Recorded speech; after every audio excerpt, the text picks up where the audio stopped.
Assalamualaikum warahmatullahi wabarakatuh. Halo guys, perkenalkan nama saya Velia Aizaskia bersama rekan saya Melia Dina Sabila. Kami akan berdiskusi tentang pembukuan dan pencatatan perpajakan. Ya Melia, saya ingin bertanya nih, bagaimana sih dasar hukum pembukuan perpajakan? Baiklah, saya akan menjawab pertanyaannya. Yang dasar hukum pembukuan diatur dalam 4 perundang-undangan. Yang pertama ada pasal 28 Undang-Undang KUP. Yang kedua adalah peraturan pemerintah nomor 80 tahun 2007. Yang ketiga ada peraturan Menteri Keuangan nomor 196 mengenai pembukuan dengan bahasa asing dan satuan mata uang selain rupiah. Dan yang terakhir adalah peraturan Menteri Keuangan nomor 197. Gitu ya Melia. Jadi pengertian pembukuan itu apa sih Melia? Baiklah, pengertian pembukuan menurut Undang-Undang KUP nomor 16 tahun 2009 pasal 1 angka 29, pembukuan adalah proses pencatatan yang dilakukan secara teratur untuk mengumpulkan data dan informasi keuangan yang di dalamnya terdapat harta, kewajiban, modal, penghasilan, dan biaya, serta jumlah harga perolehan dan penyerahan barang atau jasa. Yang lalu ditutup dengan menyusun laporan keuangan berupa neraca dan laporan laba rugi. Laporan keuangan wajib dilampirkan dalam penyampaian SPT tahunan sesuai pasal 4 ayat 4, 4A, 4B Undang-Undang KUP. Begitu ya Melia. Jadi bagaimana pengertian pencatatan? Baiklah, sedangkan pengertian pencatatan sendiri diatur menurut Undang-Undang KUP nomor 16 tahun 2009 pasal 28 ayat 9. Pencatatan adalah pengumpulan data secara teratur tentang peredaran bruto dan atau penghasilan bruto sebagai dasar untuk menghitung jumlah pajak yang terutang, termasuk penghasilan yang bukan objek pajak atau yang dikenakan pajak yang bersifat final. Begitu ya Melia. Bagaimana penyelenggaraan pembukuan akuntansi pajak dalam pasal 4 ayat 4 UU KUP? Baiklah, saya akan menjawab. Untuk akuntansi pajak pasal 4 ayat 4 Undang-Undang KUP, SPT tahunan PPH wajib pajak yang wajib menyelenggarakan pembukuan harus dilampiri dengan laporan keuangan berupa neraca dan laporan laba rugi, serta keterangan lain yang diperlukan untuk menghitung besarnya penghasilan kena pajak. Terus bagaimana ya pembukuan dalam akuntansi pajak pada pasal 28 ayat 7 UU KUP? Baiklah, untuk akuntansi pajak pasal 28 ayat 7 Undang-Undang KUP, pembukuan harus diselenggarakan dengan cara atau sistem yang lazim dipakai di Indonesia. Contohnya berdasarkan standar akuntansi keuangan, kecuali peraturan perundang-undangan tentang perpajakan menentukan lain. Itu ya akuntansi pajak pasal 28 ayat 7 dalam Undang-Undang KUP. Terus siapa yang wajib menyelenggarakan pembukuan? Baiklah, yang wajib menyelenggarakan pembukuan menurut Peraturan Direktorat Jenderal Pajak Nomor Per 17/PJ/2015 ada 2. Yang pertama, wajib pajak pribadi, orang pribadi yang melakukan kegiatan usaha atau pekerjaan bebas yang peredaran brutonya dalam 1 tahun sebesar 4.800.000.000. Selanjutnya ada wajib pajak badan. Gitu ya. Dalam pencatatan, siapa yang wajib menyelenggarakan pencatatan? Baiklah, sedangkan dalam pencatatan, siapa yang wajib menyelenggarakan pencatatan? Pencatatan wajib diselenggarakan oleh 1. Wajib pajak orang pribadi yang melakukan kegiatan usaha atau pekerjaan bebas yang peredaran brutonya dalam 1 tahun kurang dari 4.800.000.000. Yang kedua, ada wajib pajak orang pribadi yang tidak melakukan kegiatan usaha atau pekerjaan bebas. Jadi apa aja sih syarat-syarat dalam penyelenggaraan pembukuan? Untuk syarat-syarat penyelenggaraan pembukuan, yang pertama harus diselenggarakan dengan itikat baik dan mencerminkan keadaan atau kegiatan usaha yang sebenar-benarnya. Yang kedua, diselenggarakan di Indonesia dengan menggunakan huruf Latin, angka Arab, satuan mata uang rupiah, disusun dalam bahasa Indonesia atau dalam bahasa asing yang diizinkan oleh Menteri Keuangan. Yang ketiga, pembukuan dengan bahasa asing dapat dilakukan setelah mendapatkan izin dari Kementerian Keuangan. Yang keempat, dilaksanakan dengan prinsip taat asas stelsel keuangan atau stelsel kas. Yang kelima, komponen pembukuan sekurang-kurangnya mencatat mengenai harta, kewajiban, penjualan, dan pembelian. Jadi gitu ya. Terus bagaimana syarat-syarat penyelenggaraan dalam pencatatan? Selanjutnya, syarat penyelenggaraan pencatatan ada 3. Yang pertama, pencatatan harus menggambarkan 1. Peredaran atau penerimaan bruto dan atau jumlah penghasilan bruto yang diterima dan atau diperoleh. Kedua, penghasilan yang bukan objek pajak dan atau penghasilan yang pengenaan pajaknya bersifat final. Selanjutnya, bagi wajib pajak yang mempunyai lebih dari 1 jenis usaha dan atau tempat usaha, pencatatan harus menggambarkan secara jelas untuk masing-masing jenis usaha atau tempat usaha yang bersangkutan. Ketiga, selain kewajiban untuk menyelenggarakan pencatatan, wajib pajak orang pribadi harus menyelenggarakan pencatatan atas harta dan kewajiban. Apa sih tujuan penyelenggaraan pembukuan atau pencatatan?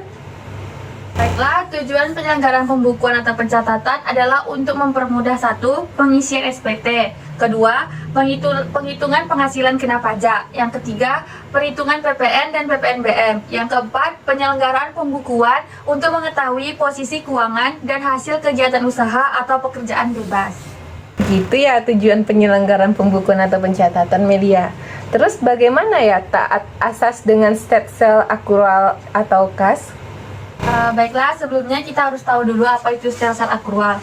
Stelsel akrual adalah metode perhitungan penghasilan dan biaya dalam arti penghasilan diakui pada waktu diperoleh dan biaya diakui pada waktu terutang, sehingga tidak tergantung pada kapan penghasilan diterima dan kapan biaya dibayar secara tunai. Selanjutnya, stelsel kas, yaitu metode yang perhitungannya berdasarkan pada penghasilan yang diterima dan biaya yang dibayarkan secara tunai, sehingga penghasilan baru dianggap apabila benar-benar telah diterima secara tunai dalam periode tertentu, dan biaya baru dianggap sebagai biaya apabila benar-benar telah dibayar secara tunai dalam periode tertentu. Tujuan prinsip taat asas dapat diterapkan dalam hal 1.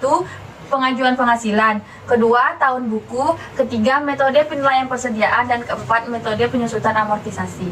Bagaimana sih pembukuan dalam bahasa asing dan mata uang selain rupiah?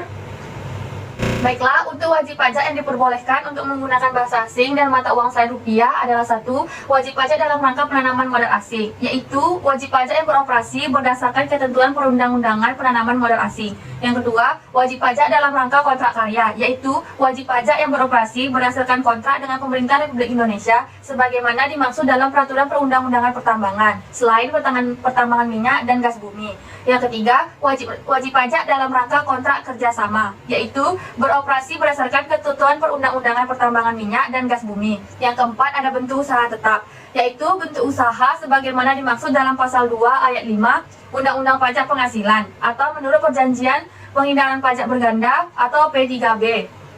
Yang kelima, ada wajib pajak yang mendaftarkan emisi sahamnya baik sebagian maupun seluruhnya di Bursa Efek Luar Negeri. Yang keenam, ada kontrak investasi kolektif, yaitu yang menerbitkan reksadana dalam dominasi mata uang dolar Amerika Serikat dan telah memperoleh surat pemberitahuan efektif pernyataan pendaftaran dari Badan Pengawasan Pasar Modal atau lembaga keuangan sesuai dengan ketentuan peraturan perundang-undangan pasar modal. Yang ketujuh, wajib pajak yang berafiliasi dengan perusahaan induk di luar negeri, yaitu perusahaan anak yang dimiliki dan atau dikuasai oleh perusahaan induk di luar negeri yang mempunyai hubungan istimewa sebagaimana dimaksud dalam pasal 18 ayat 4 huruf A dan B Undang-Undang Pajak Penghasilan. Bagaimana sih tata cara pengajuan penyelenggaraan pembukuan dalam bahasa asing dan mata uang selain rupiah?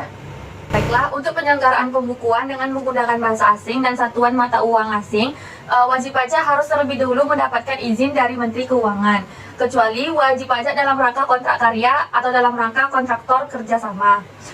Izin tertulis dapat diperoleh wajib pajak dengan mengajukan surat permohonan kepada Kepala Kantor Wilayah paling lambat 3 bulan. Pertama, sebelum tahun buku yang diselenggarakan dengan menggunakan bahasa Inggris dan satuan mata uang dolar Amerika Serikat tersebut dimulai. Kedua, sejak tanggal pendirian bagi wajib pajak untuk bagian tahun pajak atau tahun pajak pertama.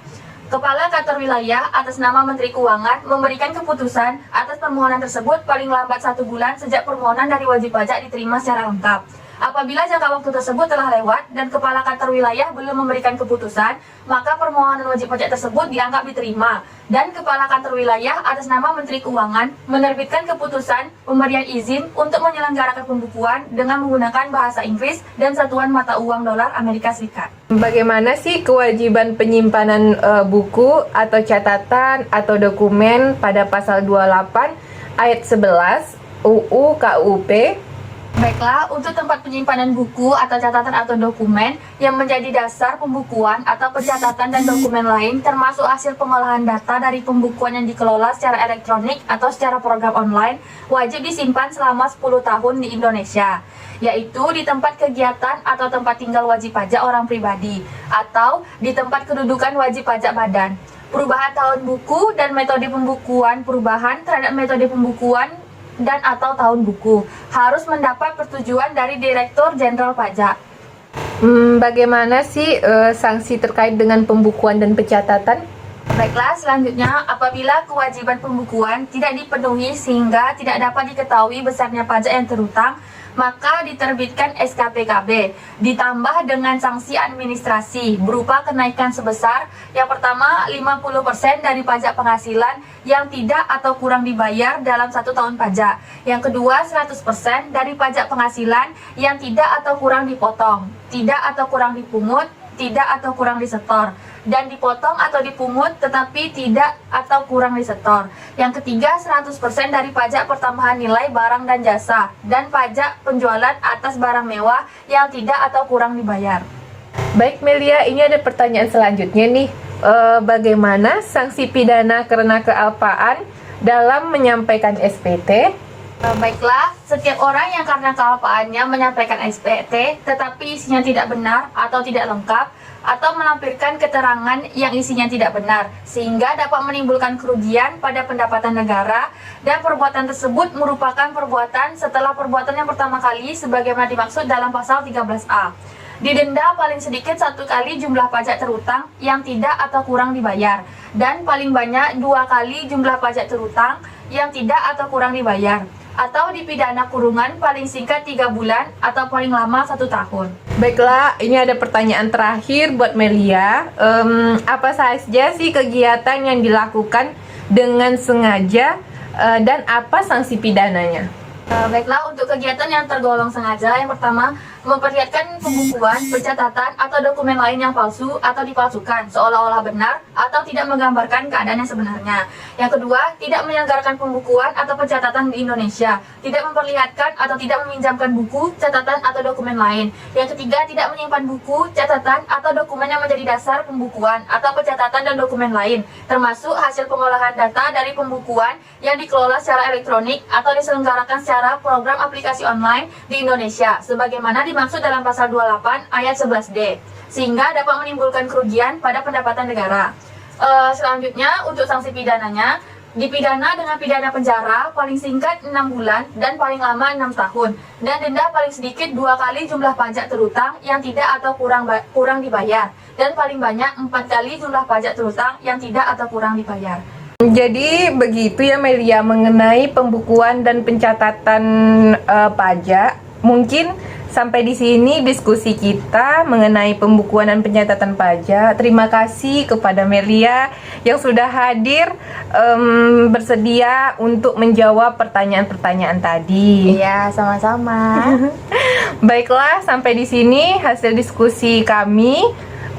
Apabila ada salah kata mohon dimaafkan. Wabillahi taufiq wal hidayah. Wassalamualaikum warahmatullahi wabarakatuh.